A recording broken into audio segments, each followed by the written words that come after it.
AP పేదల ఆకలి తీర్చే పథకం మళ్లీ ప్రాణం పోసుకుంది. అన్నార్తుడికి కడుపు నింపే అన్నా క్యాంటీన్ల పథకం పునఃప్రారంభమైంది. తమ కీలక హామీని స్వాతంత్ర దినోత్సవం సందర్భంగా చంద్రబాబు ప్రభుత్వం అమల్లోకి తీసుకొచ్చింది. నిరుపేదలు, కార్మిక, శ్రామిక వర్గాలకు తక్కువ ఖర్చుతోనే 3 పూటల అన్నం పెట్టాలన్న సంకల్పానికి ఊపిరిపోసింది.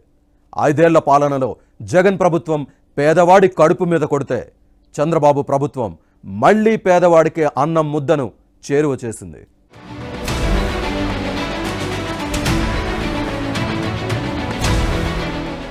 అన్నం పరబ్రహ్మ స్వరూపం అంటారు.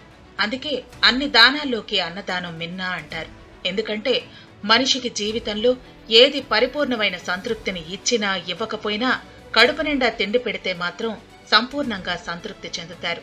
అన్నదాత సుఖీభవ అని మనస్ఫూర్తిగా దీవిస్తారు. ఆకలికి ఉన్న విలువ అలాంటిది. అందుకే ఆకలితో ఉన్నవాడు శత్రువైనా సరే అన్నం పెట్టాలంటారు. మన కడుపు మార్చుకునైనా ఆకలితో ఉన్నవాడికి అన్నం పెట్టాలంటారు పెద్దలు. అందుకే గత వైసీపీ ప్రభుత్వ హయాంలో మూలన పడిన అన్నా క్యాంటీన్లు స్వాతంత్ర దినోత్సవం సందర్భంగా ఏపీలో మళ్లీ ప్రారంభమయ్యాయి. ముఖ్యమంత్రి నారా చంద్రబాబు నాయుడు గుడివాడ నియోజకవర్గంలో అన్నా క్యాంటీన్ను ప్రారంభించారు. పలువురికి సీఎం స్వయంగా భోజనం వడ్డించారు.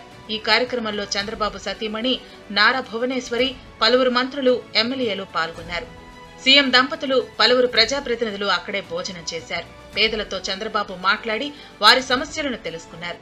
శుక్రవారం నుంచి రాష్ట్ర వ్యాప్తంగా క్యాంటీన్లు ప్రజలకు పూర్తిగా అందుబాటులోకి రానున్నాయి.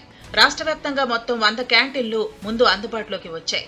ఈ నెలాఖరు లేదా సెప్టెంబర్ 5 నాటికి మరో 80 వరకు క్యాంటీన్లు ప్రారంభమవుతాయి. దీంతో కేవలం 5 రూపాయలకే పేదోడికి మళ్లీ పట్టడన్నం దొరుకుతుందంటూ రాష్ట్ర వ్యాప్తంగా పేదలు సంబరాలు జరుపుకున్నారు.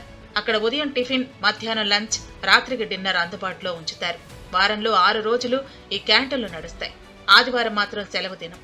అన్నా క్యాంటీన్లను పునరుద్ధరించడం పట్ల హర్షాతిరేకాలు వ్యక్తం చేశారు. కాగా ఈ కార్యక్రమానికి సీఎం చంద్రబాబు సతీమణి భువనేశ్వరి ₹1 కోటి విరాళం అందించారు.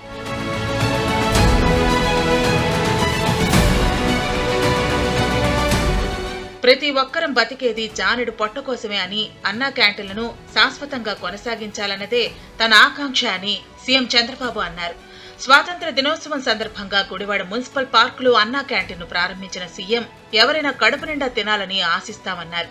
గోదావరి దాటి వచ్చిన వాళ్లకు డొక్కా సీతమ్మ తిండి పెట్టేదని, ఇప్పటికీ డొక్కా సీతమ్మను అన్నదానంలో మేటైన మహిళగా గుర్తుపెట్టుకున్నామని గుర్తు చేశారు. గత ప్రభుత్వం అన్నా క్యాంటీన్లను రద్దు చేసిందని ఆవేదన వ్యక్తం చేశారు. మీ పేరు పెట్టుకుని అన్నం పెట్టండి అని అడిగినా, పేరు పెట్టలేకపోయినా దాతలు వస్తారని చెప్పినా కూడా గత ప్రభుత్వం పట్టించుకోలేదని సీఎం విమర్శలు గుప్పించారు. గిరిజన ప్రాంతాల్లోని మండల కేంద్రాల్లో అన్నా క్యాంటీన్లు ఏర్పాటు చేస్తామన్నారు. పేదవాళ్లకు తిండి పెట్టడం మనందరి కనీస బాధ్యత అని సీఎం అన్నారు. హరే కృష్ణ చారిటబుల్ ఫౌండేషన్ ముందుకు రావడం సంతోషంగా ఉందన్నారు. స్వచ్ఛందంగా ముందుకొచ్చి విరాళాలు ఇవ్వాలని సీఎం పిలుపునిచ్చారు. ఇలాంటి మంచి కార్యక్రమానికి శ్రీకారం చుట్టిన దానికి నా మనసుకు ఎంతో సంతోషంగా ఉంది. మీరు ఒక్కసారి చూస్తే ప్రతి ఒక్కరం బతికేది జానుడి పొట్ట కోసమే. తర్వాత అవసరాలు వస్తాయి, ఆ తర్వాత లగ్జరీస్ వస్తాయి. తిండి అనేది ప్రతి ఒక్కరికి కడుపు నిండా తిండి తినాలని ఆశిస్తాం. ఇంకా అరాకొర కడుపు నిండా తినే పరిస్థితి వచ్చిందంటే చాలా బాధేస్తుంది. అయితే ఓసారి చరిత్ర కూడా, డొక్కా సీతమ్మ నిన్నుంటారు మీరు, ఈస్ట్ గోదావరిలో గన్నవరంలో ఉండేది. ఆ రోజుల్లో ఎవరైతే గోదావరి దాటొస్తే ఎన్నో ఇబ్బందులున్నాయని వంట చేసి వచ్చిన వాళ్ళందరికీ తిండి పెట్టేది. అందుకే ఇప్పటికి కూడా డొక్కా సీతమ్మ అంటే అన్నదానం చేయడంలో మేటైన మహిళగా చరిత్రలో మిగిలిపోయింది. శాశ్వతంగా గుర్తుపెట్టుకుంటున్నాం. తమిళనాడులో జయలలిత ముఖ్యమంత్రిగా ఉన్నప్పుడు ఏర్పాటు చేసిన అమ్మా క్యాంటీన్లను ఆ తర్వాత అధికారంలోకి వచ్చిన స్టాలిన్ అదే పేరుతో కొనసాగిస్తున్నారు. కానీ జగన్ తీరే వేరు కదా.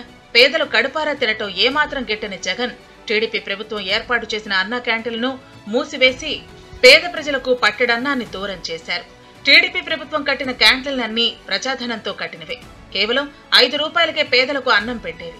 అయితే జగన్ అధికారంలోకి రాగానే ఆయన కక్ష కార్పణ్యాలకు అన్నా క్యాంటీన్లు సైతం బలైపోయాయి.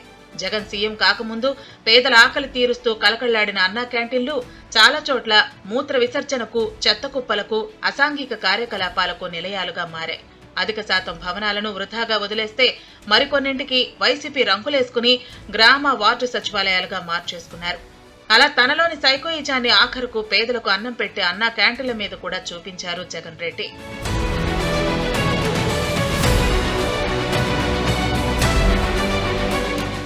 ఇక కూటమి ప్రభుత్వం అధికారంలోకి రాగానే అన్నా క్యాంటీన్లను పునరుద్ధరిస్తామని ఎన్నికల ప్రచారంలో చంద్రబాబు హామీ ఇచ్చారు. తాము అధికారంలోకి వస్తే మళ్లీ పేదవాడికి 5 రూపాయలకే భోజన సదుపాయం కల్పిస్తామన్నారు. అధికారంలో వచ్చిన వెంటనే వీటి పునరుద్ధరణ ఉత్తర్వులపై సంతకం చేశానని కూడా వెల్లడించారు. ముఖ్యమంత్రిగా బాధ్యతలు తీసుకున్న తర్వాత ముందు చెప్పినట్లే తన తొలి 5 సంతకాల్లో 3వ సంతకం అన్నా క్యాంటీన్ పునరుద్ధరణపైనే చేశారు సీఎం చంద్రబాబు.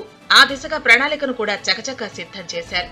అన్నా క్యాంటీన్ల పునరుద్ధరణలో పుర నగరపాలక సంస్థల కమిషనర్లతో పాటు ప్రజారోగ్యం, పట్టణ ప్రణాళిక విభాగం అధికారులను కూడా భాగస్వామ్యులను చేశారు. రాష్ట్రంలో ప్రజలెవరూ పట్టడన్నం కోసం కష్టాలు పడే పరిస్థితి లేకుండా చూడటమే ప్రభుత్వ లక్ష్యమని పదే పదే చెప్పిన చంద్రబాబు ఆ దిశగా చర్యలు చేపట్టారు. అన్నా క్యాంటీన్లను పునః ప్రారంభించి పేదల కాలే కడుపులకు పట్టడన్నం అందిస్తున్నారు.